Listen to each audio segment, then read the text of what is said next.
Сәлем достар, менің есімім Қайырбек. Бүгін біз радиоактивтілікті жалғастырамыз. Бүгінгі біздің тақырыбымыз бұл жартылай ыдырау периоды және ядроның активтілігі. Жартылай ыдырау периодын қарастырамыз. Біріншіден, оқушылар, біз мысалға тұрақсыз және тұрақты изотоптардың бар екенін білеміз, атомның түрлеріне. Тұрақты атомдар ыдырамайды, тұрақсыз атомдар ыдырайды. Әртүрлі ыдырау процестеріне ұшырауы мүмкін. Альфа ыдырау, бета ыдырау, позитронды ыдырау, тағы да басқа. Енді бір атом түрін алайық. Мысалға көміртек 13. Бізде 6 протон, 7 нейтрон. Бұның біз тұрақсыз екенін білеміз. Енді ядросын салатын болсақ, 6 протон 1, 2, 3, 4, 5, 6 протон. Және 7 нейтрон. 1, 2, 3, 4, 5, 6 және 7 нейтрон. Барлығы нейтрон. Мынау көміртек 13-тің ядросы. Енді оқушылар, біз осы бір ядроны алып, ұзақ бақыласақ. Негізі ол тұрақсыз изотоп екенін білеміз, бірақ бақылаған кезде бұл ыдырай ма, ыдырамай ма? Біз радиоактивті ыдырау процесін кездейсоқ екенін білуіміз керек. Кездейсоқ және хаосты. Яғни, ыдырау мысалға біркелкі белгілі бір ережеге сай ыдырамайды. Ол бір секундтың ішінде ыдырауы мүмкін, бірнеше миллиардтаған жылдар бойынша да күтіп отырсаң да ыдырамауы мүмкін, осы бір ядро алатын болсақ. Ал егер де біз көміртек 13 бар кездесетін бір затты алатын болсақ, бір денені алатын болсақ, дене немесе зат көміртек 13, 7, 6. Онда мынандай ядроның триллиондаған саны болады. Осыны жалпы алған кезде оның біреуі ыдырап, екіншісі ыдырамай жатады. Жалпы олардың ыдырау активтілігін біз осы кезде жартылай ыдырау периоды бойынша есептейді екенбіз. Бірінші активтілік дегеніміз не?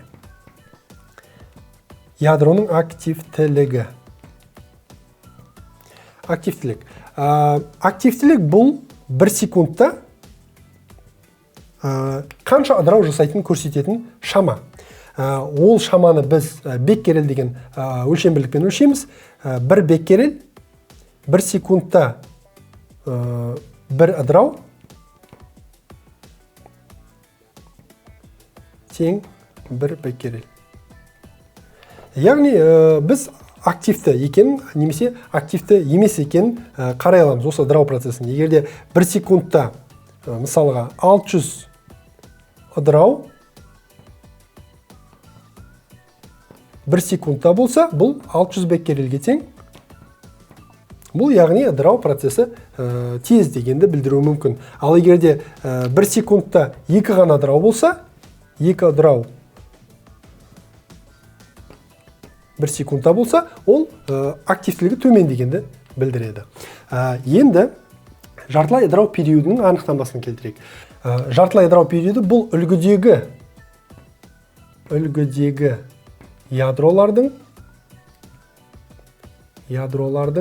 санының бұл маңызды сөз, немесе активтілігінің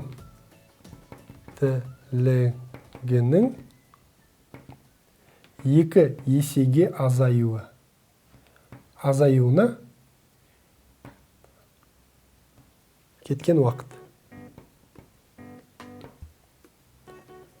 Осыны біз жартылай ыдырау период дейміз. Мысалға, қалай? Үлгідегі ядро, яғни бізде көптеген триллиондаған ядролар болады. Сол ядроның белгілі бір масса X, қай уақытта ол масса X бөлінген 2-ге жетеді, осы уақытты біз осы X сатының жартылай ыдырау периоды дейміз. Және келесі жартылай ыдырау периодын өткен кезде оның массасы X бөлінген 4-ге айналады. Яғни мынаның x бөлінген 2-ның жартысына айналады. Тағы да дәл сондай периодты күткен кезде ол масса, заттың массасы x бөлінген 8-ге айналады. Яғни әрбір период өткен сайын жартылай ядролық периоды белгілі бір заттың, бұл жерде үлгінің бір ядроның емес, көптеген ядролардың массасының 2 есеге немесе активтілігінің 2 есеге азаюы жартылай ядролық периоды. Мынадай қазір график сызатын болсақ, мында активтілік, оны біз беккерельмен есептейміз. Мысалға 600 дек, 300, оның жартысы 150, және оның жартысы 75 деймін. Енді мына жерге уақыт 2, 4, 6, 8 бұл уақыт. Уақытты секундпен болады, минутпен, сағатпен есептеуге болады. Қазір енді x оси бойынша біз уақытты белгілесек, 2 сағат, 4 сағат, 6 сағат және 8 сағат деп көрсететін болсақ. Қазір енді бұның активтілігі 2 сағат болатын болса, яғни жартылай ядролық периоды 2 сағат болатын болса, онда осы нүктеден жүргіземіз. 2 сағат, онда 600, активтілік 600 беккерельден 300-ге түсті 2 сағаттан кейін, ал тағы 2 сағат өткеннен кейін 300 беккерельден 150 беккерельге түсті. Яғни мында. Мына нүкте. Және тағы 2 сағат өткен кезде 150 беккерельден 75 беккерельге түсті. Мында. Мына осыдан сызық өткіземіз. Қисық өткіземіз. Осылайша мына радиоактивті изотоптың біз активтілігінің өзгерісін қарап жатырмыз. Басында өте активті болды, себебі онда радиоактивті изотоптың саны көп. Саны көп болғандан олардың ыдырау ықтималдығы жоғары болады. Ал саны бірте-бірте азайған сайын, әрбір 2 сағат сайын, ол активтілік 2 есеге азаяды. Яғни ол сан 2 есеге азайғандықтан. Сол радиоактивті изотоптардың санының. Қазір оқушылар біз осы активтілік және жартылай ядролық периоды бойынша бірнеше есеп шығарамыз. Қазір бірнеше есеп шығарайық. Белгісіз бір тұрақсыз ядроның 3 миллион атомы бар дейік. Болды деп айтайық. 3 миллион атомы болды. Және оның жартылай ядролық периоды 40 сағатқа тең. 5 күн өткеннен кейін қанша атом қалады? Сонда басында 3 миллион атом болды, оның жартылай ядролық периоды 40 сағат, 5 күннен кейін қанша атом қалады? Қалай шығарамыз? 5 күн неше сағатқа тең? Бір күнде 24 сағат, 24 көбейту 5 тең 120 сағат. Сонда 5 күннің ішінде 120 сағат өтті. Ал 120 сағаттың ішінде неше жартылай ядролық периоды өтті? 3 рет. Сонда 120-ны біз 40-қа бөлетін болсақ, 3-ке тең болады. Сонда 3 рет жартылай ядролық периоды болды деген сөз. Енді формула бойынша жартылай ядролық периоды бұл әрбір активтілігінің немесе санының 2 есеге азаюы. Формула бойынша 2-ның мынау неше рет болғаны, неше рет азайғаны, соны біз 2-ның дәрежесі қылып аламыз, 2-ның 3 дәрежесі. Сонда 8 есеге азайды деген сөз. Мына бастапқы атом саны. Енді біз 3 миллионды аламыз, 8-ге бөлеміз. Тең 375 мың. 5 күннен кейін бізде 3 миллионнан 375 мың атом қалады. Енді бұны басқаша түсіндіретін болсақ, 3 миллион бізде 3 рет жартылай ядролық периодына ұшырайды. Сонда 3 миллион басында 2-ге бөлінеді, 1 500 000 қалады. Бұл бірінші жартылай ядролық периоды өткеннен, бірінші 40 сағат өткеннен кейін. Одан кейін тағы да 2-ге бөлінеді, екінші жартылай ядролық периоды өткен кезде, ол кезде 750 000 қалады. 750 000. Ал үшінші жартылай ядролық периоды өткен кезде 750 000 тағы 2 есеге азаяды, сонда 375 000. Формула бойынша тезірек және оңай болады. Бұл жартылай ядролық периоды әрқашан бізде 2-ге азаяды. Неше рет өзгерген біз дәреже ретінде көрсетеміз? 8, сосын соны бастапқы санға бөлсек, сонда бізде шығады екен. Мынау жол ұзағырақ. Екінші есеп. Екінші есепте иод 131 изотоп бізде протон саны елу үш. Оның жартылай ыдырау периоды 8 тәулік.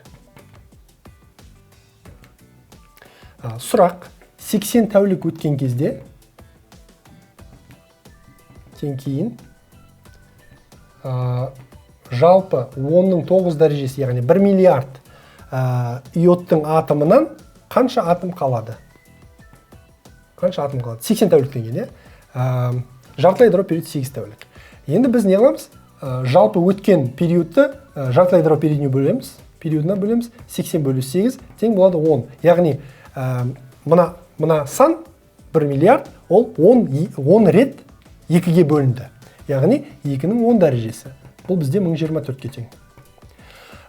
Енді аламыз жалпы санды 1 миллиардты бөлеміз 1024-ке. Тең болады 976 562-де 5. Яғни осынша бөлшек қалады. Бірақ мынау бізде бүтін сан, бөлшек сан болуы мүмкін емес. Сондықтан 80 тәулікте мына соңғы 976.563 атом бөлініп үлгірмейді. Ол уақытта тек қана оның жартысы. Яғни біз оны мына жерде 976.563 деп аламыз. Себебі мынау соңғы үшіншісі бөлініп үлгірген жоқ. Оның толық бөлінуіне уақыт кеткен жоқ. Сондықтан 563 болады. Келесі есепті шығаратын болсақ, бізде белгілі бір X тұрақсыз изотопының жартылай ыдырау периодын анықтау керек. Оның активтілігі 810 тәуліктен кейін 8 есе азайды.